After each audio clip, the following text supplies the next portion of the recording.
अस्सलाम वालेकुम स्टूडेंट्स, क्या हाल है आपके। आज हम फर्स्ट ईयर केमिस्ट्री के चैप्टर नंबर 2 में बहुत ही इम्पोर्टेंट और डिटेल में क्रिस्टलाइजेशन का टॉपिक पढ़ने जा रहे हैं। ये लेक्चर 2 पार्ट्स पे मुश्तमिल है। पहले पार्ट के अंदर हम चॉइस ऑफ सॉल्वेंट तक पढ़ेंगे और दूसरे पार्ट के अंदर हम बाकी स्टेप्स और इंक्लूडिंग चॉइस ऑफ सॉल्वेंट का थोड़ा सा समरी को भी डिस्कस कर लेंगे। तो मुझे उम्मीद है कि क्रिस्टलाइजेशन इसके बाद आपको बहुत ज़्यादा क्लियर हो जाएगी। स्टूडेंट, क्रिस्टलाइजेशन पढ़ने से पहले हम ज़रा एक चीज़ समझते हैं। एक स्टूडेंट मेरे पास आया, उसने मुझे एक सैंपल दिया ब्लू कलर के क्रिस्टल्स का। उसने कहा सर, मेरे एक दोस्त ने शरारत से ना इसमें सैंड मिक्स कर दिया और ये कॉपर सल्फेट के क्रिस्टल्स हैं, मैं चाहता हूँ ये प्योरीफाई हो जाए। क्या आप कुछ कर सकते हैं, मेरी मदद कर सकते हैं इसको प्योरीफाई करने में? जैसे मुझे पता लगा ये कॉपर सल्फेट के क्रिस्टल्स हैं, तो मेरे जहन में 2 बातें आई कि ये एक सॉल्युबल सॉल्ट है और ये क्रिस्टल की फॉर्म में होता है। और ऐसी स्पीशीज़ को जो सॉल्युबल हो और क्रिस्टल्स की फॉर्म में हो, हम प्योरीफाई कर सकते हैं, इम्प्योरिटीज सेपरेट कर सकते हैं। उसके लिए जो प्रोसेस यूज़ होगा वो क्रिस्टलाइजेशन का होगा। लेकिन क्रिस्टलाइजेशन प्रोसेस इस पे कैसे अप्लाई होगा, उससे पहले कुछ बेसिक बातें, डेफिनेशन हमारे लिए समझना बहुत ज़रूरी है। पहली बात, क्रिस्टल्स क्या होते हैं? क्रिस्टल्स असल में ऐसे सॉलिड होते हैं जिनकी एक डेफिनेट ज्योमेट्रिक शेप होती है। मसलन हम इलेक्ट्रॉन माइक्रोस्कोप से टेबल सॉल्ट के क्रिस्टल्स को देखते हैं या शुगर को देखते हैं। अब देखिए कितनी खूबसूरत इमेज है जिसके अंदर जो टेबल सॉल्ट है या शुगर के जो क्रिस्टल्स हैं वो नज़र आ रहे हैं। ये सारे एक प्रॉपर शेप में है। शुगर के और नमक के जो क्रिस्टल हैं प्रॉपर शेप है, ज्योमेट्रिक शेप है। मसलन हम ऐसा करते हैं, टेबल सॉल्ट पे बात करते हैं, ये NaCl होता है, ये क्यूबिक शेप है, ये क्यूबिक शेप का एक क्रिस्टल है। इसमें ना क्रिस्टल इसलिए बना है क्योंकि इसके अंदर आयंस एक खास रेगुलर पैटर्न से अरेंज हुए हैं। और ये जो शुगर है इसमें भी अरेंजमेंट मौजूद है मॉलिक्यूलर लेवल पे, जिसकी वजह से ये प्रॉपर दिखने में तो ये हेक्सागोनल प्रिज्म की शक्ल लग रही है। ये प्रॉपर शेप में जो सॉलिड हमें नजर आ रहा है एक ज्योमेट्रिक शेप में, ये क्रिस्टल कहलाता है। और ये क्रिस्टल इसलिए बनते हैं क्योंकि इसके अंदर मौजूद आयंस, एटम्स या मॉलिक्यूल एक प्रॉपर शेप में, प्रॉपर ऑर्डर में, प्रॉपर अरेंजमेंट में एक दूसरे के साथ जुड़े होते हैं। वो रैंडमली नहीं जुड़े होते। मसलन प्लास्टिक के क्रिस्टल्स नहीं होते, उसकी वजह उसके अंदर मौजूद जो कंपाउंड्स होते हैं या मॉलिक्यूल्स होते हैं या कोई भी स्पीशीज होती है वो ऑर्डरली अरेंज नहीं होती। मसलन दीवार है, वॉल के अंदर जो ब्रिक्स होती हैं वो एक दूसरे के ऊपर बड़े तरीके से रखी जाती हैं, बड़े ऑर्डर से रखी जाती हैं, तो प्रॉपर वर्टिकल वॉल बनती है। अगर मैं ईंटें सीमेंट में फेंकता जाऊंगा तो वो वॉल नहीं बनाएंगे, वो कोई अजीब सी चीज बना लेंगे, उसे हम क्रिस्टल नहीं कह सकते। सो क्रिस्टल बनने के लिए जरूरी है कि उसके अंदर उसको बनाने वाली स्पीशीज अरेंज फॉर्म में जुड़ी हो। अब दूसरा, सॉल्यूट और सॉल्वेंट। सॉल्यूट और सॉल्वेंट में फर्क करने से पहले हम ऐसा करते हैं, पानी में नमक भर डालते हैं और मिक्स करते हैं। ये जो नमक है ये सॉल्यूट है कम मिकदार में, ये हल किया जा रहा है। सॉल्वेंट जो हल कर रहा है पानी एक यूनिवर्सल सॉल्वेंट है, अक्सर चीजों को तो हल कर लेता है। एथेनॉल, साल्ट, शुगर हमारे काम की चीजों को हल कर लेता है। दूसरा, सॉल्वेंट और सॉल्यूट में जो फर्क है वो अमाउंट का भी होता है। सॉल्यूट कम मिकदार में होता है, सॉल्वेंट हल करता है, डिसॉल्व करता है और ज्यादा क्वांटिटी में होता है। Saturated solution is a third point, basic definition. Saturated solution असल में वो सॉल्यूशन होता है जिसने मैक्सिमम सॉल्यूट डिसॉल्व कर लिया होता है। मसलन आप एक गिलास लें पानी का, उसमें एक चीनी का चमचा डालें, 2 डालें, 3 डालें, हल हो जाएंगे, चौथा नहीं हल होगा। क्यों? उसकी जितनी कैपेसिटी थी उसने हल कर लिया, अब वो ज्यादा हल नहीं कर सकता। Now we call it saturated solution at that temperature. Temperature बढ़ाएंगे तो वो और हल करना शुरू कर देगा सॉल्यूट, लेकिन एट दैट टेम्परेचर, जब टेम्परेचर को हमने नहीं छेड़ा तो वो सैचुरेटेड सॉल्यूशन है। सो saturated solution is a solution which actually had dissolved maximum amount in it. तो सैचुरेटेड सॉल्यूशन ने मैक्सिमम अमाउंट ऑफ सोल्यूट को हल कर लिया होता है। Last, crude product. Crude product कहते हैं ऐसी प्रोडक्ट को जो इम्प्योर हो, उसमें कोई कलर वाली सब्सटेंस आ गई हो, मसलन सॉल्ट है NaCl टेबल सॉल्ट, अगर ये ब्लू कलर का नजर आ रहा है इसका मतलब ये प्योर नहीं है, कोई ब्लू कलर का केमिकल इसमें आ गया है, तो हम कहेंगे ये क्रूड प्रोडक्ट है, प्योर नहीं है। आप क्रूड प्रोडक्ट नहीं पढ़ना चाहते तो इम्प्योर प्रोडक्ट पढ़ लें या इम्प्योर सब्सटेंस कह लें। तो इम्प्योरिटीज अगर किसी चीज में आ जाए वो क्रूड हो जाती है। अब हम चलते हैं अपने असल टॉपिक की तरफ जो है क्रिस्टलाइजेशन। क्रिस्टलाइजेशन एक ऐसा प्रोसेस है जिसमें हम किसी सब्सटेंस को प्योरीफाई करते हैं और उसको सेपरेट करते हैं सॉल्यूशन से in the form of pure crystals. Definitely जब इम्प्योरिटीज अलहदा हो गई तो बाकी जो हमारे पास पीछे बचेगा वो प्योर क्रिस्टल्स होंगे असल शेप में। तो a process in which a substance is purified and separated as a pure crystal is called the process of crystallization. ये soluble salts के लिए यूजुअली यूज किया जाता है। ज्यादातर आप अपने इर्द गिर्द देखेंगे तो जितने soluble salt हैं वो इससे अलहदा किए जाते हैं। मतलब वो स्टूडेंट का मसला इसी से तो हल किया था मैंने, कॉपर सल्फेट का। इससे आप क्रूड प्रोडक्ट को प्योर क्रिस्टल्स में कन्वर्ट कर लेते हैं और ये एक बहुत इंपॉर्टेंट सेपरेटिंग टेक्निक है एनालिटिकल केमिस्ट्री में, जिसे आप अपने रिक्वायर्ड सब्सटेंस को ना सिर्फ उसकी असल क्रिस्टल शेप में ले आते हैं बल्कि उसको जो तंग कर रही है इम्प्योरिटीज उसको भी अलहदा कर लेते हैं। याद रखिएगा ये जो क्रिस्टलाइजेशन का प्रोसेस है ये तब होगा जब एक प्रिंसिपल अप्लाई होगा। वो प्रिंसिपल क्या कहता है? जब आप सॉल्वेंट चूज करते हैं क्रिस्टलाइजेशन करने के लिए, क्रिस्टल्स बनाने के लिए, तो सॉल्वेंट को हाई टेम्परेचर पे मैक्सिमम सोल्यूट को हल करना चाहिए और लो टेम्परेचर पे मिनिमम सोल्यूट को हल करना चाहिए। फॉर एग्जांपल एक सॉल्वेंट है X, इसमें मैंने सोल्यूट डाला 25 डिग्री पे, उसने 1 ग्राम सोल्यूट डिसॉल्व किया। मैंने और डालता गया, 10 ग्राम डाल दिया, वो 9 ग्राम डिसॉल्व नहीं हो रहा। मैंने इस X सॉल्वेंट को गर्म किया, बॉयल किया, उसने बाकी 9 ग्राम भी डिसॉल्व कर लिया। यानी कि टेम्परेचर कम पे कम हल कर रहा था, टेम्परेचर ज्यादा पे ज्यादा हल कर रहा था। ये जो मैं सब्सटेंस डाल रहा हूं आप अज्यूम करें कि ये कॉपर सल्फेट है। अब जो टेम्परेचर ज्यादा है मैं उस सॉल्यूशन को किसी तरह कूल डाउन करता हूं तो वो जो मैंने एक्स्ट्रा सोल्यूट डिसॉल्व किया हुआ था इस सॉल्वेंट के अंदर वो क्रिस्टल्स की फॉर्म में रीअपीयर हो जाएगा। तो क्रिस्टल ही तब भी बनेंगे ना जब वो हाई टेम्परेचर पे ज्यादा डिसॉल्व कर रहा होगा, लो टेम्परेचर पे कम डिसॉल्व कर रहा होगा। अगर वो लो टेम्परेचर पे कम डिसॉल्व करता है तो हाई टेम्परेचर पे जो एक्स्ट्रा क्वांटिटी उसने अपने अंदर ऐड कर ली थी वो रिमूव कर देगा, थ्रो आउट कर देगा। किस फॉर्म में? क्रिस्टल्स की फॉर्म में निकालेगा वो उसे। तो याद रखिएगा अगर सॉल्वेंट लो टेम्परेचर पे कम, हाई टेम्परेचर पे ज्यादा सोल्यूट डिसॉल्व करता है तो आपकी क्रिस्टलाइजेशन हो सकती है। और यही प्रिंसिपल है क्रिस्टलाइजेशन का कि क्रिस्टल्स तभी बनते हैं जब आप हाई टेम्परेचर पे मैक्सिमम सोल्यूट हल करवा लेते हैं और उसे वापस कूल डाउन करके जो मैक्सिमम में से मेजर पोर्शन है वो क्रिस्टल्स की फॉर्म में अलहदा हो जाता है। आप उसे फिल्टर करके अलहदा कर लें या जिस भी तरीके से क्रिस्टल्स को अलहदा करना है। तो अगर आप प्रिंसिपल को समझ के चलेंगे तो क्रिस्टलाइजेशन होगी। सॉल्वेंट चूज करने से पहले इसको जहन में रखिएगा। अब हम क्रिस्टलाइजेशन की एक बेसिक छोटी सी समरी पढ़ते हैं। आपने क्या किया? क्रूड सब्सटेंस ली, उसको हल किया थोड़े से मिनिमम सॉल्वेंट में, थोड़ी हल हो गई, अक्सर बच गई।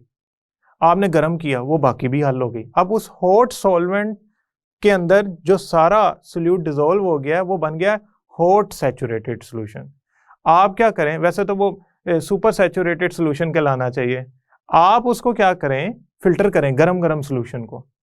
जो आपका सोल्यूट है वो तो हल रहेगा लेकिन इम्प्योरिटीज जैसे कि सैंड, उस स्टूडेंट ने शरारत से सैंड मिक्स की थी, वो उसमें फिल्टर में ऊपर आ जाएगी क्योंकि वो गर्म हो या ठंडा हो सॉल्वेंट, वो नहीं हल होती, सिर्फ आपकी सब्सटेंस हल हुई है। तो इम्प्योरिटीज उस फिल्ट्रेशन के प्रोसेस में अलहदा हो गई और आपका जो फिल्ट्रेट है यानी कि सोल्यूशन है जिसमें सब्सटेंस है और सॉल्वेंट है, बस वो बच गए, इम्प्योरिटीज अलग हो गई। तीसरा, वो जो आपके पास फिल्टर होने के बाद सोल्यूशन आया है, आप उसे कूल डाउन करें और उसमें से क्रिस्टल्स को कलेक्ट कर लें। किसी भी तरीके से कर सकते हैं, अगेन फिल्ट्रेशन करें, गूच क्रूसिबल यूज करें। अभी लास्ट लेक्चर में मैंने आपको ये समझाया था। जब वो क्रिस्टल्स आपने कलेक्ट कर लिए, आप उनको ड्राई करें। ड्राई करने के भी 3 मेथड हैं। वैसे सबसे अच्छा मेथड तो वैक्यूम डेसिकेटर है, आपकी मर्जी है, आप जिस तरह भी ड्राई करना चाहें, बस क्रिस्टल नहीं खराब होने चाहिए। आप उनको ड्राई करें, आपके पास क्रिस्टल्स बन गए। तो क्रूड प्रोडक्ट का हॉट सोल्यूशन फिल्टर किया, उसके बाद हमने जो हमारे पास सोल्यूशन फिल्टर होने के बाद आया है उसे हमने कूल किया। कूल करने पे क्रिस्टल्स बने, क्रिस्टल्स को कलेक्ट किया, ड्राई किया और मैंने स्टूडेंट को वापस कर दिया कॉपर सल्फेट के। ये लो स्टूडेंट, ये आपके कॉपर सल्फेट के प्योर क्रिस्टल्स हैं और जो सैंड है जो गलती से मिक्स हो गई थी वो मैंने अलहदा कर दी। जो क्रिस्टलाइजेशन का प्रोसेस है उसका जो हार्ट है वो है choice of solvent. Choice of solvent सही हो गया, समझ लें हमने क्रिस्टलाइजेशन के प्रोसेस को बहुत हद तक कंप्लीट कर लिया। क्योंकि अगर आपका सॉल्वेंट खराब है तो समझ लें आपका सिस्टम नहीं चलेगा। सॉल्वेंट की कुछ प्रॉपर्टीज हैं, अगर वो पूरी होती हैं तो वो सॉल्वेंट आपने चूज कर लेना है। वैसे तो हम कोशिश यूं करते हैं कि क्रिस्टलाइजेशन करने के लिए कॉपर सल्फेट के लिए पानी यूज कर, वाटर यूज कर लेते हैं हम, कॉपर सल्फेट के लिए कोई और लिक्विड यूज कर लेते हैं, 3-4 लिक्विड यूज करते हैं, जो बेस्ट बनता है वो बता देते हैं। इसे कहते हैं हिट एंड ट्रायल मेथड, कि हम मुख्तलिफ लिक्विड्स या सॉल्वेंट्स यूज करें और उसके जरिए क्रिस्टलाइजेशन करें, उसमें से जो बेहतर लगे वो बता दें। अब बेहतर कैसे लगेगा, मैं बेस्ट सॉल्वेंट कैसे चूज करेंगे आप? सबसे पहले तो बात यह है कि उसे फॉलो करना चाहिए क्रिस्टलाइजेशन का प्रिंसिपल, यानी कि लो टेम्परेचर पे कम हल करना चाहिए सॉल्यूट को या क्रिस्टल्स को, इम्प्योर क्रिस्टल्स को, या आप यूं समझ लें कि कम टेम्परेचर पे वो minute quantity of your solute dissolve करें जिसके क्रिस्टल्स बनाने हैं, और हाई टेम्परेचर पे मैक्सिमम, हाई टेम्परेचर चाहे वो बॉइलिंग पॉइंट के ही करीब क्यों ना पहुंचता है उस सॉल्वेंट का, उसे मैक्सिमम डिसॉल्व करना चाहिए।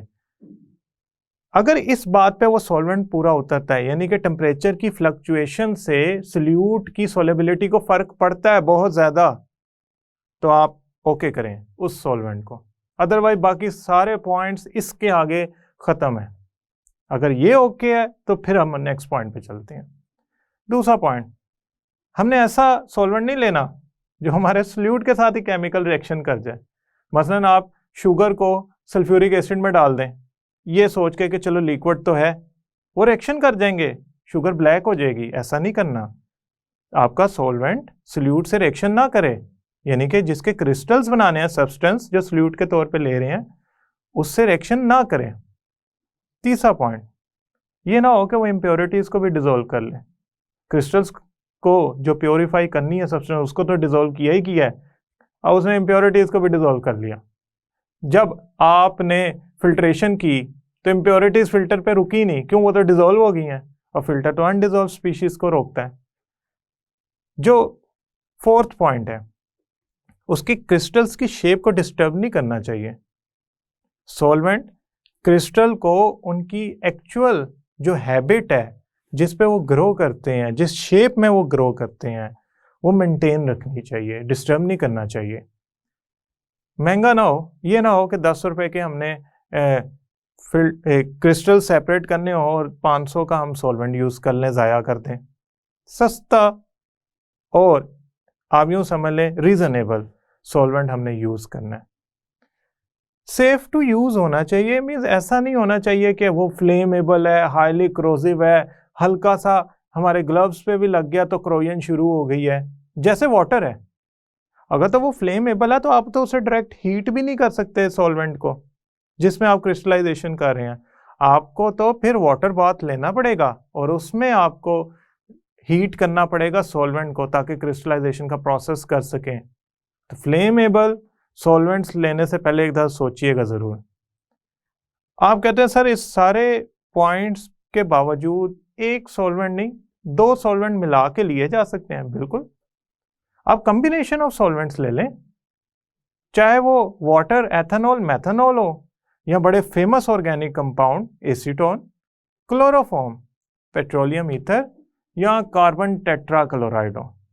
ईथर तो ऐसा जबरदस्त इनर्ट किस्म का सॉल्वेंट है जो ऑर्गेनिक कंपाउंड में वही हैसियत रखता है जो वाटर यूनिवर्सल सॉल्वेंट के तौर पे रखता है। हमने एक सॉल्वेंट चूज कर लिया जो कि प्रिंसिपल ऑफ क्रिस्टलाइजेशन और बाकी पॉइंट्स पे पूरा उतरता है। वो सोल्यूट को हमारे रिक्वायर्ड डिजायर्ड क्रिस्टल जो हमें चाहिए उसको कम टेम्परेचर पे कम, ज़्यादा टेम्परेचर पे ज़्यादा डिसॉल्व करता है। ये बात पे पूरा उतरा और बाकी पॉइंट्स पे भी। अब सबसे पहले तो हमने चॉइस ऑफ सॉल्वेंट के मुताबिक अपना चूज किया सॉल्वेंट जो उन पॉइंट्स पे पूरा उतरता है। अब हम आगे चलते हैं, हमने करना क्या है। अब हमने क्या किया, उस सॉल्वेंट के अंदर सोल्यूट डाला। थोड़ी अमाउंट लेनी है आपने सॉल्वेंट की, ज़्यादा नहीं लेनी। ये ना हो कि आपने 5 लीटर सॉल्वेंट ले लिया और 1 ग्राम उसमें सोल्यूट डाल दिया। आपने क्रिस्टल्स बनाने हैं। क्रिस्टल्स तभी बनेंगे जब एक्स्ट्रा सोल्यूट बाहर निकलेगा। एक्स्ट्रा सोल्यूट तभी बाहर निकलेगा जब कम सॉल्वेंट में ज़्यादा सोल्यूट हल हुआ होगा। तो आपने सॉल्वेंट की मिनिमम अमाउंट लेनी है और उसमें हल करते जाना है सोल्यूट, टेम्परेचर बढ़ाते जाना है, सोल्यूट डिसॉल्व करते जाना है। बेशक आपका सॉल्वेंट बॉइलिंग पॉइंट के करीब पहुंच जाए, कोई मसला नहीं, आपने उसको हल करना है। आपका solute minimum amount of solvent में हल हो गया और सॉल्वेंट पहुंच गया बॉइलिंग पॉइंट पे। अगर तो स्टिल कुछ छोटा मोटा अमाउंट बच गई है तो थोड़ा सा और सॉल्वेंट डाल लें, थोड़ा सा और, कुछ ml और सॉल्वेंट डाल लें। मगर स्टिल जो सोल्यूट की मिकदार है, क्वांटिटी है, वो ज़्यादा सारी हल करनी है और सॉल्वेंट आपने थोड़ा लेना है, ज़्यादा नहीं लेना।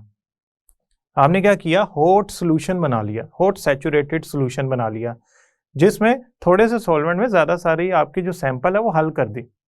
अब क्या करें, अब नेक्स्ट स्टेप में इस हॉट सैचुरेटेड सॉल्यूशन को फिल्टर करें। फिल्ट्रेशन करते हुए इस बात का ख्याल रखें सॉल्यूशन हॉट ही रहे। अगर ये कूल डाउन होना शुरू हो गया तो क्रिस्टल बनना शुरू हो जाएंगे। एक्स्ट्रा सॉल्यूट जो हल हुआ है गर्म रहने की वजह से वो ठंडा होने पे वापस आना शुरू हो जाएगा क्रिस्टल्स की फॉर्म में, और हो सकता है प्री मैच्योर वक्त से पहले क्रिस्टल्स बनना शुरू हो जाएं। ये हमारे क्रिस्टलाइजेशन के प्रोसेस के लिए फायदेमंद नहीं है, नुकसानदेह बात है। So we need to keep the solution hot to make sure कि हमारा सिर्फ इम्प्योरिटीज ही फिल्टर आउट हो। सॉल्यूशन में जो सोल्यूट डिसॉल्व हुआ है वो उसमें से पास कर जाए फिल्ट्रेशन के प्रोसेस से। वो तभी पास करेगा जब वो डिसॉल्व रहेगा। तो सैंड है फॉर एग्जांपल, वो क्या करेगी, फिल्टर पेपर के ऊपर रुक जाएगी, और जो आपका सॉल्वेंट है जिसने ज़्यादा सारे सब्सटेंस को डिसॉल्व किया हुआ है, रिक्वायर्ड डिजायर्ड आपकी जो कंपोनेंट है उसको डिसॉल्व किया हुआ है, वो डिसॉल्व फॉर्म में सोल्यूशन के साथ ही फिल्ट्रेशन के प्रोसेस से पास कर जाएगा और सैंड पीछे फिल्टर होगी। तो इम्प्योरिटीज तो आपने कर ली साइड पे फिल्ट्रेशन के सेकंड स्टेप के अंदर। Third step cooling. कूलिंग 3 तरह से कर सकते हैं, स्लो, फास्ट, मीडियम। स्लो करेंगे तो आपके क्रिस्टल बड़े बन जाएंगे, टाइम मिलेगा क्रिस्टल्स को ग्रो करने में, बड़े बन जाएंगे। लेकिन इस तरह वो सॉल्वेंट के मॉलिक्यूल्स को ट्रैप कर सकते हैं। हो सकता है अगर इम्प्योरिटी के कुछ एक आधा पार्टिकल फिल्ट्रेशन के बावजूद आ गया, वो भी उसी में ट्रैप हो जाए क्रिस्टल के अंदर, तो क्रिस्टल तो इम्प्योर ही रहे, फायदा क्या हुआ, इतने बड़े क्रिस्टल करने भी क्या है। सेकंड, आप मॉडरेट रेट से कूलिंग करें ताकि क्रिस्टल ना ज्यादा बड़े बने ना ज्यादा छोटे बने, मॉडरेट साइज के बने। मोस्ट फॉर्चुनेट बात यह है कि आपके मॉडरेट क्रिस्टल्स जो होते हैं वो इम्प्योरिटीज या सॉल्वेंट के पार्टिकल्स को उतनी मिकदार में ट्रैप नहीं होने दे सकते जिस तरह लार्ज क्रिस्टल में होता है। यानी कि आप यूँ समझ लें, आपके बेहतर ऑप्शन आपके पास जो मौजूद है वो मॉडरेट कूलिंग है, जिससे मॉडरेट साइज का क्रिस्टल बनता है। छोटे बनेंगे ना नजर आएंगे ना समझ आएगी कि क्रिस्टल्स हैं या पाउडर है। तो आपने सडन कूलिंग नहीं कर लेनी, क्वेंचिंग नहीं कर लेनी, फास्ट कूलिंग नहीं करनी, मॉडरेट कूलिंग करनी है ताकि मॉडरेट साइज का क्रिस्टल बने। स्लो कूलिंग करने पे बड़ा क्रिस्टल बनता है, मॉडरेट कूलिंग करने पे मॉडरेट साइज का बनता है, और फास्ट कूलिंग करने पे स्मॉल साइज का बनता है। उसके बाद इंतहाई इंपॉर्टेंट स्टेप, क्रिस्टल बन गए मॉडरेट कूलिंग से, मॉडरेट साइज के, आप क्या करें, कलेक्ट करें उसे। कलेक्ट करने का तरीका क्या है, आप गूज क्रूसिबल लें और उसे, उसकी असेंबली को पंप के साथ, वैक्यूम पंप के साथ अटैच कर दें और अपना सारा सोल्यूशन उस पर फिल्टर कर लें। पंप की ज़रा स्पीड बेहतर कर दें, वैक्यूम ज़्यादा होगी, फिल्ट्रेशन तेज़ हो जाएगी और फिल्टर पेपर के ऊपर क्रिस्टल्स रह जाएंगे। जितनी ज़्यादा सक्शन अप्लाई होगी पंप के ज़रिए, उतनी पॉसिबिलिटी है कि सॉल्वेंट उसमें से ड्रेन हो जाए।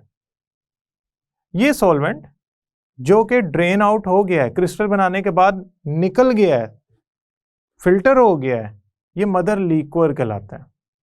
तो mother liquid is actually the remaining liquid after a substance has crystallised. ये वो लिक्विड है जो बच जाता है जब क्रिस्टल्स हम उसमें से निकाल लेते हैं। ये जो मदर लिक्विड है ना, इसमें कोई एक आधा या 5 या 6% आपकी जो सल्यूट है वो मौजूद होगा। वो इसमें अगर 5% मौजूद है तो वो भी हमने एक्सट्रैक्ट करना है।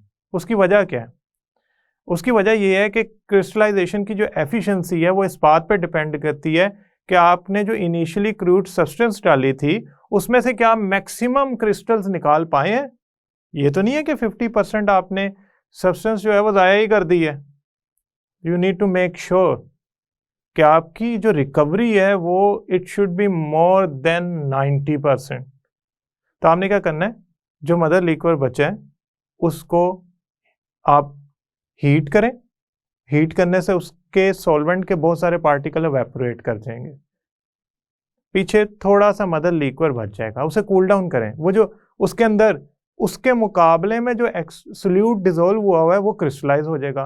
यानी कि आप अगर मदर लिक्विड को multiple time heat, evaporate and then cool करें तो वो आपकी बाकी मानदा अमाउंट जो मदर लिक्विड में रह गई थी सोल्यूट की, वो भी निकाल के दे देगी। अब ये जो आपके फ्रेश क्रॉप ऑफ क्रिस्टल्स आते हैं आपके पास, इन पे आप, पहली तो बात यह है कि इनको प्रेस करें तो इसमें से वो जो सॉल्वेंट है वो ड्रेन हो जाएगा, लेकिन इस तरह उसकी शेप खराब हो सकती है। आप इसको कोल्ड सॉल्वेंट से वॉश कर लें। कोल्ड सॉल्वेंट से वॉश करने का फायदा यह है कि इम्प्योरिटीज उसकी सरफेस से धुल धुल आ जाएंगी और क्रिस्टल्स को वो चूंकि डिसॉल्व नहीं कर पाएगा कोल्ड होने की वजह से, लिहाजा वो उसे खराब भी नहीं करेगा। लेकिन वॉश कर लीजिएगा क्रिस्टल्स को, ताकि अगर कोई इम्प्योरिटी आ गई है या रह गई है सरफेस पे क्रिस्टल के, वो भी उतर जाए। तो आपने कलेक्शन ऑफ क्रिस्टल इस तरह करना है कि सबसे पहले तो आपने जो कूल होने के बाद आपके पास सोल्यूशन आया है जिसकी बॉटम में, लिक्विड की बॉटम में क्रिस्टल्स मॉडरेट साइज के बने हैं मॉडरेट कूलिंग की वजह से, उसको आपने फिल्ट्रेशन की। फिल्ट्रेशन करने पे आपके पास मदर लिक्विड बचा और क्रिस्टल्स बचे ऑन द फिल्टर पेपर जो बन गए थे। अब मदर लिक्विड को मल्टीपल टाइम आपने हीट, जिसकी वजह से उसका कुछ हिस्सा वेपोरेट हो जाता था, फिर कूल किया तो उसमें से फ्रेश क्रॉप ऑफ क्रिस्टल्स निकलना शुरू हो गई। 4-5 दफ़ा जब आप उसे रिक्रिस्टलाइज करेंगे तो उसमें से जितना मैक्सिमम हो सकता है आप अपना सॉल्वेंट के अंदर से सोल्यूट निकाल के रख लें। अब ये सारी जो कलेक्शन है क्रिस्टल्स की, ये आपने वॉश भी कर लेनी है ताकि इम्प्योरिटीज जो हैं वो उसमें से धुल जाएं, निकल जाएं, उतर जाएं। कोल्ड सॉल्वेंट से वॉश करना है, हॉट सॉल्वेंट से नहीं वॉश करना। Now we have an important point कि अगर आपके पास क्रिस्टल आ गए हैं, अब ड्राई भी तो करना है इनको।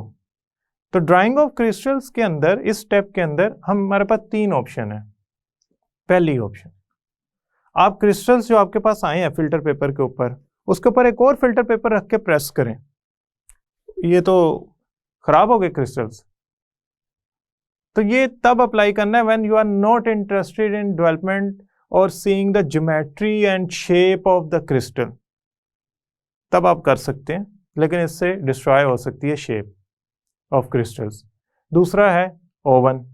ओवन में 100 डिग्री तक आप अगर गर्म करें तो फॉर एग्जांपल वाटर सॉल्वेंट है वो वेपोरेट कर जाएगा, पीछे क्रिस्टल्स छोड़ देगा, क्रिस्टल ड्राई हो जाएंगे। लेकिन इस सूरत में हो सकता है कि इतना ज़्यादा टेम्परेचर बर्दाश्त ही ना कर सकें crystals and they get decomposed, और अगर वो डीकम्पोज हो गए तो हमारे तो किसी फ़ायदे के नहीं है। मसलन शुगर, हमारे लिए बेहतरीन तरीका वैक्यूम डेसिकेटर होता है। ये एक सी लेबल वेसल होती है जिसकी बॉटम में हमने हाइग्रोस्कोपिक या डेसिकेंट मटेरियल रखा होता है। वो क्या करता है, इसकी जो बेस होती है इसके ऊपर हम रखते हैं अपने रिक्वायर्ड क्रिस्टल्स। वो रिक्वायर्ड क्रिस्टल्स के अंदर जो सॉल्वेंट होता है इसकी बेस में मौजूद डेसिकेंट उसको डिसॉल्व कर ले, उसको एब्जॉर्ब कर लेता है। असल में ये हाइग्रोस्कोपिक मटेरियल है, ये वाटर के वेपर्स या वाटर को अपनी तरफ खींचने की एबिलिटी रखते हैं। जैसे कि आपने मेडिसिन में देखा होगा, एक छोटा सा पिलो सा पड़ा होता है, वो असल में सिलिका जेल होती है। वो हाइग्रोस्कोपिक मटेरियल होता है जो कि वाटर को एब्जॉर्ब करने की बड़ी ज़बरदस्त एबिलिटी रखता है। तो ये वैक्यूम डेसिकेटर की जो बॉटम है इसके अंदर ये इसका बेड बना होता है, इसकी एक लेयर बनी होती है, उसके ऊपर एक शीट रखी होती है। देन हम उसके ऊपर फिल्टर पेपर जिनके ऊपर हमारे क्रिस्टल बने हैं वो रख देंगे, सील कर देंगे। और अगर हम वैक्यूम अप्लाई करके उधर का मॉइस्चर एयर निकाल दें तो बड़ी आसानी से थोड़े वक्त के साथ हमारे क्रिस्टल ड्राई हो जाएंगे, क्योंकि उसके नीचे पड़ा हाइग्रोस्कोपिक मटेरियल वैक्यूम डेसिकेटर के अंदर जो क्रिस्टल है उनको ड्राई कर देगा और उनका सॉल्वेंट खुद एब्जॉर्ब कर लेगा। अब ड्राइंग एजेंट्स हमारे पास कौन कौन से यूज हो सकते हैं? कैल्शियम क्लोराइड यूज हो सकता है, सिलिका जेल यूज हो सकता है, फॉस्फोरस पेंटा ऑक्साइड यूज हो सकता है। बहुत इंपॉर्टेंट एमसीक्यू है कि ड्राइंग एजेंट्स या हाइग्रोस्कोपिक मटेरियल या डेसिकेंट कौन कौन से हैं। वो हैं कैल्शियम क्लोराइड, सिलिका जेल और फॉस्फोरस पेंटा ऑक्साइड। अब आपके क्रिस्टल वैक्यूम डेसिकेटर से निकाले बेहतरीन ड्राई हो गए और मैंने स्टूडेंट को वापस कर दिए कि भाई इसमें से आपकी इम्प्योरिटीज़ अलहदा हो गई और ये रहा क्रिस्टलाइजेशन का प्रोसेस। तो क्रिस्टलाइजेशन में हमने पहले सॉल्वेंट चूज़ किया था, फिर उसका हॉट सैचुरेटेड सॉल्यूशन बनाया था, फिर हमने उसको फ़िल्टर किया था, फिर हमने उसे कूल किया था मॉडरेट रेट पे, फिर क्रिस्टल्स को कलेक्ट करके ड्राई किया था। Dry vacuum desiccator best process था। अब मसला ये हुआ कि फॉर एग्जांपल हम सोडियम क्लोराइड के अगर क्रिस्टल्स बनाएं या शुगर के क्रिस्टल्स बनाएं और वो ब्लू कलर के आ गए, तो आप कहेंगे सर शुगर तो ब्लू नहीं होती, ये कोई कलरफुल या कोई ऑर्गेनिक कंपाउंड या कोई डाई या कोई स्टिकी मटेरियल, रेजोनेंस मटेरियल इससे जुड़ा हुआ है, सर इसको कैसे रिमूव करें? ये तो फिल्ट्रेशन से भी नहीं रिमूव हो पाया, क्योंकि क्रिस्टलाइजेशन के प्रोसेस के अंदर फिल्ट्रेशन के 2 दफ़ा हमने यूज़ किया प्रोसेस। इसको रिमूव करने के लिए यूज़ होता है एनिमल चारकोल। एनिमल चारकोल ना बोन्स को जलाकर बनाया जाता है क्लोज्ड वेसल के अंदर। ये अपनी सरफेस के ऊपर ऑर्गेनिक कंपाउंड्स या कलर्स को एडजॉर्ब कर लेता है, जोड़ लेता है। इसकी एक्टिविटी बड़ी ज़बरदस्त होती है। अगर ये फाइनली डिवाइडेड फॉर्म में हो बहुत अच्छा काम करेगा और हॉट सोल्यूशन के अंदर हो।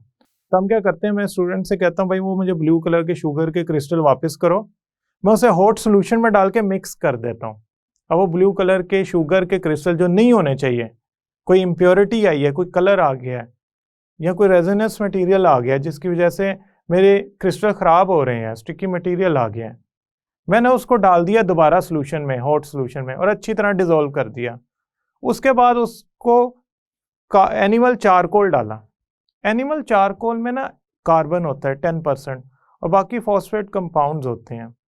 खैर एनिमल चारकोल क्या करेगा, अपनी सरफेस के ऊपर सोल्यूशन के अंदर से कलर को एब्जॉर्ब करता जाएगा और बैठता जाएगा, क्योंकि वो तो सोल्यूशन में डिसॉल्व नहीं होगा, हाँ सोल्यूशन में मौजूद इम्प्योरिटी से ज़रूर इंटरेक्ट करेगा, उसको अपनी सरफेस पे जोड़ लेगा। जब वो उसको अपनी सरफेस पे जोड़ लेगा तो जो इम्प्योरिटीज़ हैं वो कार्बन यानी कि एनिमल चारकोल के पास चली जाएंगी और जो आपकी सब्सटेंस है वो डिसॉल्व की डिसॉल्व ही रहेगी। अब आप फिल्टर कर लें इसको। एनिमल चारकोल ने जो इम्प्योरिटीज़ एब्जॉर्ब की थी, एब्जॉर्ब और एड्जॉर्ब में थोड़ा सा फर्क होता है। एड्जॉर्ब होता है सरफेस पे एडियर कर लेना, जो उसने इम्प्योरिटीज एड्जॉर्ब की थी उसकी वजह से वो नीचे, उसके बाद वो नीचे बैठ गया, हमने उसे फिल्टर किया, वो फिल्टर पेपर के ऊपर आ गया क्योंकि इंसोलेबल पार्टिकल है और इम्प्योरिटीज भी उसी के साथ रह गई, नीचे सोल्यूशन प्योर फॉर्म में फिल्टर हो गया, अब कलर गायब हो गया। या स्टिकी मटेरियल या रेजोनेंस मटेरियल गायब हो गया। अब हमारे पास जो सोल्यूशन बचा है वो बड़ा ज़बरदस्त किस्म का प्योर है। अब इस पे क्रिस्टलाइजेशन का सारा प्रोसेस दोबारा अप्लाई करें, कूल करें मॉडरेट रेट से, इसमें से क्रिस्टल कलेक्ट करें, वॉश करें, वैक्यूम डेसिकेटर में ड्राई करें। अब जो क्रिस्टल आएंगे ना उस पर कलर होगा, स्मेल भी नहीं होगी, रेजोनेंस मटेरियल भी नहीं होगा और बेहतरीन होंगे। तो स्टूडेंट्स, यहां तक अगर आप क्रिस्टलाइजेशन का प्रोसेस कर लेते हैं तो ये बहुत सारे मल्टीपल शॉर्ट क्वेश्चन बन जाते हैं। कुछ ऐसे एमसीक्यूज करने जा रहे हैं जिसकी वजह से आपने जो क्रिस्टलाइजेशन का प्रोसेस पढ़ा है वो काफी हद तक क्लियर हो जाएगा। मैं अगर क्रिस्टलाइजेशन का जो प्रोसेस है उसको वेरी सिंपल वे आपको उसकी जो टर्म्स हैं वो वन टाइम रिवाइज करा दूं या रिव्यू करवा दूं तो ये एमसीक्यूज का आंसर देना आपके लिए बहुत आसान हो जाएगा। सबसे पहले तो हमारे पास चॉइस ऑफ सॉल्वेंट है।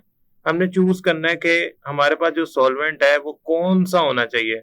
उसके कुछ इंपॉर्टेंट पॉइंट्स हैं वो ऑलरेडी आपने समझे हैं, पढ़े हैं और उसको सुना है कि वो कौन सा होना चाहिए। दूसरा है आपने सैचुरेटेड सॉल्यूशन प्रिपेयर करना, सैचुरेटेड सॉल्यूशन प्रिपेयर करना। अब सैचुरेटेड जब सॉल्यूशन हॉट सॉल्यूशन प्रिपेयर होगा तो आप उसे फिल्ट्रेशन के प्रोसेस से गुजारते हैं और फिल्ट्रेशन के प्रोसेस से गुजारने के बाद आपके पास जो सॉल्यूशन हासिल होता है आप उसे कूल डाउन करते हैं क्योंकि इम्प्योरिटीज तो आपकी सेपरेट हो गई हैं। कूल डाउन हमारे पास 3 मेथड से, आप तेजी से कर लें, स्लोली कर लें, आप उसे मॉडरेट रेट से करें, तो हर एक का अपना अपना एक वैल्यू जनरेट होती थी। फास्ट करेंगे तो छोटे क्रिस्टल बनेंगे, स्लो करेंगे तो लार्ज क्रिस्टल बनेंगे और उसमें हो सकता है इम्प्योरिटीज ट्रैप हो जाए। और अगर आप मॉडरेट क्रिस्टलाइजेशन कूलिंग करते हैं क्रिस्टल करने बनाने के लिए तो वो ज़रा बेहतर है क्योंकि उसमें ना इतने बड़े क्रिस्टल्स बनेंगे कि वो इम्प्योरिटीज ट्रैप करें और ना इतने छोटे बनेंगे कि नजर ही ना आए। उसके बाद आप करते थे क्रिस्टल्स को कलेक्ट करते थे। कलेक्शन ऑफ क्रिस्टल जो है ना, कलेक्शन ऑफ क्रिस्टल, इसके बाद हम करते थे क्रिस्टल्स को ड्राई करने के लिए हम यूजुअली वैक्यूम डेसिकेटर को बेहतरीन समझते थे। वैक्यूम डेसिकेटर कुछ यूं समझ लें हाइग्रोस्कोपिक कंपाउंड, ऐसे कंपाउंड जो कि एब्जॉर्ब कर लेते हैं वाटर को, वो हम यूज करते थे। और उसके बाद ड्राइंग के बाद पॉसिबिलिटी होती थी कि हमारे पास अगर तो क्रिस्टल्स का कलर नहीं आया, रेजन नहीं है उस पर लगा हुआ, या आप उसे अगर कलर उसमें आ गया है जो कि इम्प्योरिटी है तो आप उसे रिमूव करने के लिए चारकोल यूज करते थे, चारकोल यूज करते थे या एक्टिवेटेड कार्बन यूज करते थे। अब हम वन बाय वन इन चीजों को डिस्कस करते हैं in MCQs. Which of the following are used in vacuum desiccator to dry crystals. आपका चूंकि सॉल्वेंट वाटर है लिहाजा हाइग्रोस्कोपिक कंपाउंड क्रिस्टल्स को ड्राई करने के लिए इस्तेमाल हो सकते हैं। वो हाइग्रोस्कोपिक कंपाउंड कौन कौन से थे आपको याद होगा, silica gel A option, calcium chloride, phosphorus pentoxide, तो ये तो तीनों ही इस्तेमाल होते थे।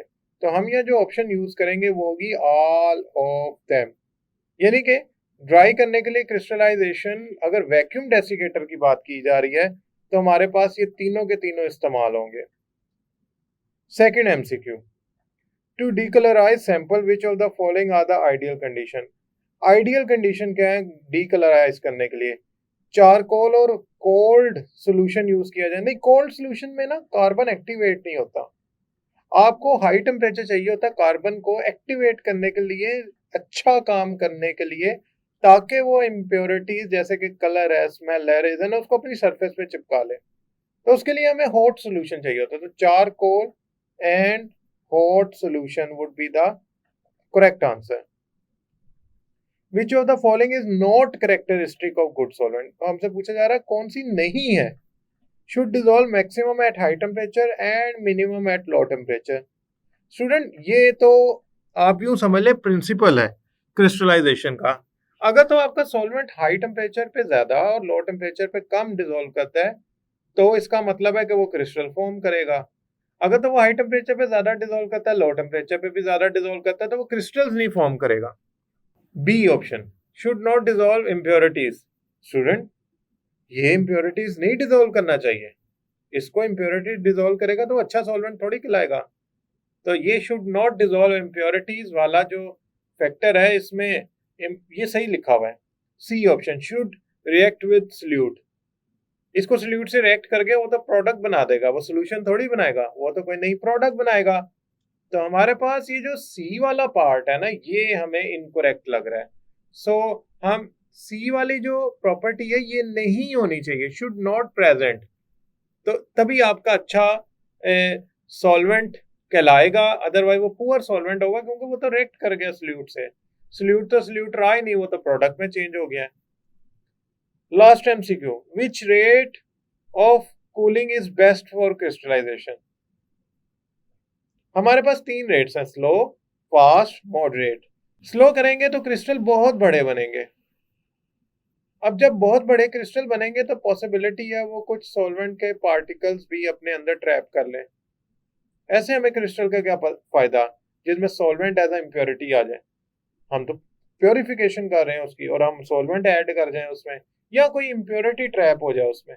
तो बड़े क्रिस्टल्स यानी कि स्लो रेट से बनने वाले क्रिस्टल हमारे किसी फायदे के नहीं है। Fast rate, student fast rate से क्रिस्टल इतना छोटा बनेगा कि आपको पता ही नहीं लगेगा कि वो किस शेप का है, क्यूब है, रोम्बिक है, किस शेप का, you can not C.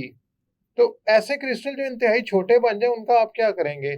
For example अगर आपने NaCl को प्योरीफाई किया है, तो स्टूडेंट एक बात समझे, NaCl अगर 10% यूरिया में प्योरीफाई हुआ है, क्रिस्टलाइज हुआ है, तो वो नीडल शेप का होगा। अगर प्योर वाटर में हुआ तो वो क्यूब शेप का होगा। अब ये क्रिस्टल की शेप पता लगेगी जब वो एक खास साइज का बनेगा। So we will select moderate rate of cooling for crystallization. हमने ये पढ़ा भी था कि अगर आपने क्रिस्टलाइजेशन करनी है तो आप moderate rate of cooling use करेंगे। स्टूडेंट्स, क्रिस्टलाइजेशन के प्रोसेस के अंदर बहुत सारे शॉर्ट क्वेश्चन हैं। Crystallization, definition, principle of crystallization, some important 4 points of choice of solvent, cooling of crystals किस तरह करनी चाहिए, what should be the rate of cooling of crystal, moderate होना चाहिए, ना बहुत जल्दी करनी चाहिए ना बहुत आहिस्ता करनी चाहिए, मॉडरेट। कौन सा बेहतरीन ड्राइंग का प्रोसेस है, what is the best method to dry crystals, vacuum desiccator, और अगर कलर या रेजोनेंस मटेरियल आ गया है, कोई स्टिकी मटेरियल आ गया है, तो क्या करें? आप एनिमल चारकोल यूज करें टू डीकलराइज दैट सब्सटेंस या आपके रिक्वायर्ड क्रिस्टल्स को। ये इंपॉर्टेंट शॉर्ट क्वेश्चंस हैं, और इंतहाई इंपॉर्टेंट MCQ क्या था इसमें कि डेसिकेंट्स या ड्राइंग एजेंट्स कौन से हैं, calcium chloride, silica gel, phosphorus pentoxide, वो एक्स्ट्रा इस एक्सेट्रा एक्सेट्रा। इसके अलावा भी होते हैं, लेकिन जो ड्राइंग ऑफ क्रिस्टल्स के अंदर लिखे हुए हैं वो ज़रूर याद कीजिएगा। मुझे उम्मीद है आपको क्रिस्टलाइजेशन के प्रोसेस के बारे में समझ आया होगा और इसके इंपॉर्टेंट फीचर्स भी जान चुके होंगे। इंशाल्लाह नेक्स्ट लेक्चर में हम सब्लिमेशन पढ़ेंगे। तब तक के लिए अल्लाह हाफिज़।